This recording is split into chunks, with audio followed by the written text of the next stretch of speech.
Ruben Amorim says there are two players that maybe cannot play tomorrow versus West Ham, but he said he won't tell the media who they are so that West Ham can't change their preparation.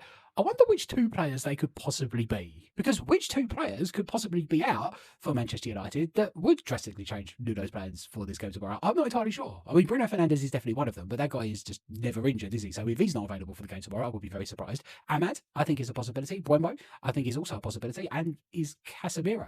Cunha's back, so he may start. And there's no Sesko and there's no Maguire.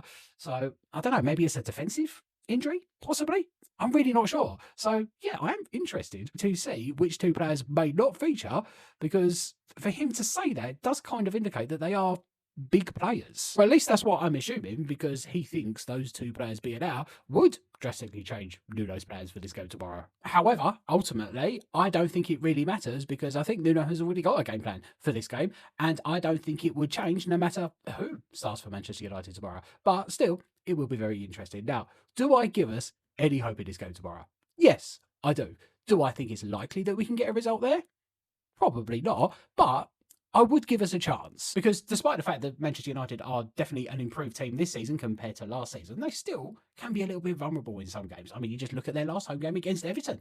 They lost 1-0, and it wasn't just Everton, it was a David Moyes Everton who never wins at Old Trafford. And not only that, it was a David Moyes Everton that was down to 10 men for the majority of the game. And let's not forget that that same Everton side then went into their next game against Newcastle and lost 4-1 at home. A Newcastle side, by the way, who hadn't won away from home all season. So if Everton can go there and get a result, I think we can too. But if we do, we've got to do it without a couple of big players. Of course, Lucas Paquetá is suspended after his actions at the weekend, and Somerville is still injured, so he is going to have to change things up a little bit compared to the side that we put out against Liverpool at the weekend. And I'm not entirely sure what he will do, but if it was up to me, this is what I would do. We need someone else down that left wing. We need someone who's got a little bit of pace, and Juve has that. He's also not afraid to take on players either, and he's got a good cross on him. So I would start him at left wing, and I would have Walker Peters as a left back. I'd keep the defence the same. I'd keep the midfield the same with Magassa, Potts, and Fernandes. I liked what I saw from them at the weekend, and I think that is what we should go with going forward. Of course, you got Bowen on that right, and you got to stick with Wilson up top. But that's what I would go with. Is that what Nuno will do though?